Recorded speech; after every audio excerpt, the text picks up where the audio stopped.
Powerful naman yung verse natin na 1 Thessalonians 5:17. Kung nandiyan na tayo kay Kristo, nagiging bago na tayo. Anyone is in Christ is a new creation. Ibig sabihin, bago na tayo sa harap ng Panginoon. Yung past natin, yung old na buhay natin, wala na yun. Kaya kapatid, ngayong gabi, hayaan mo si Lord na pagbago sa iyo. Pangalawa, yung verse natin sa Isaiah chapter 43 verse 16 to 19.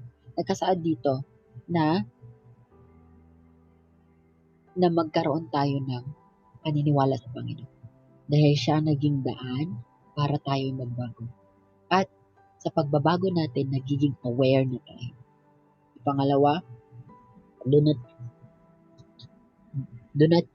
perceive. Ibig sabihin ng perceive, ma-aware na tayo.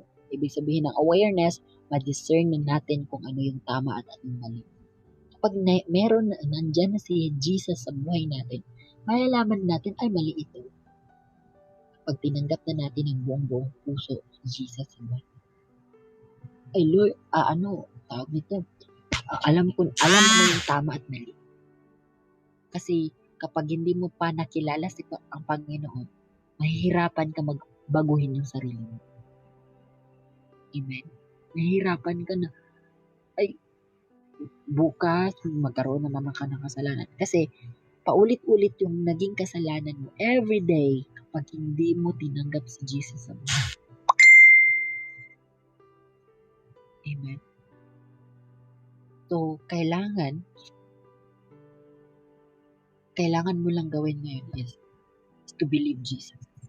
Tanggapin mo si Jesus para maging aware ka at madidiscern mo na yung, ay, tama ba to? Mali ba to? Malalaman mo na yan. At unti-unti naging process. Alam mo, naging testimony ng pastora namin. Dati, yung pananamit niya, sexy. Halos makikita na yung ano. Pero, yung tinanggap niya si Jesus, doon na nagsimula yung changing sarili niya. Kasi alam mo, unti-unti na siyang nahihiya. Ay, parang nakakahiya naman na mag-short ako, mag-sexy ako. So, kailangan ganito na, kailangan na magpalda, kailangan na mag-dress, kailangan na ng ganito. So, naging aware ka na kung ano yung tama at mali. Doon na yung nagsisimula yung pagbabago natin. Kaya ako dati, yung naging start na yung pagtanggap ko kay Jesus, doon ko na nakikita na parang mali naman ito, yung galaw ko, yung nararamdaman ko. Bakit parang meron nang madidiscern mo na ay mali ito. Kasi yung simulang tinanggap mo na si Jesus, doon na rin yung pagsisimula na pagtanggap ng banal na Espiritu. At doon na rin ang pagtanggap mo din kay Holy Spirit. At dahil nandyan na si Holy Spirit sa iyo, doon mo na rin mararanasan yung tawag nito, yung discernment spirit. Kaya kapatid, ngayong gabi, hayaan mo na si Jesus magbago sa iyo. Hayaan mo na si Lord. Alam ko, karamihan sa atin, merong mga past na I don't know, na family problems, mga past na hindi naman maganda, mga past na napakalungkot. Meron din past na kapag binalikan mo, nakakaiyak. Diba? But sabi ni Lord, do not dwell on that. Continue, focus kay Jesus. Hayaan mo na si Lord ang gagawa ng paraan. Kasi kayang gawin ng Panginoon. Alam niyo kapatid, yung kung ang ano natin, nakikita mo ba, alam mo ba, mag-draw ka ng tuldok mismo sa papel. At tingnan mo yung buong mundo.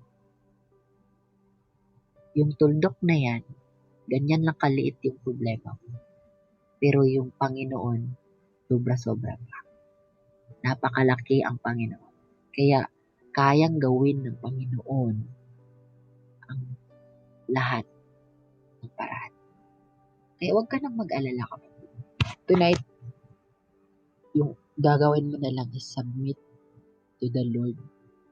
Submit mo yung sarili mo sa Panginoon. Rely on the Lord. And ibigay mo yung sarili. Kung meron man dito sa atin na nasasaktan, nalulungkot, ibigay mo sa Panginoon. Sabihin mo sa sarili mo kapatid, tonight, as we close sa panalangin itong gabi, sabihin mo sa sarili, Lord, hayaan ko ikaw na magbago ka sa sarili. Allow God to change your heart. And yung broken heart na nandyan sa'yo, broken ka man ngayon, ibigay mo na yung gift sa Panginoon. Ibigay mo sa Panginoon yung heart mo. Kasi kayang ibigay ng Panginoon bagong heart, bagong puso. Puso na mapagmahal, puso na merong peace. Amen. Kasi mas maganda kapag ibinigay mo sa Panginoon. Meron akong nakitang animation na broken heart siya. Hindi niya binigay sa Panginoon yung heart. But the Lord always asks sa kanya na, ibigay mo na yan sa akin, ibigay mo yan sa akin. Pero hindi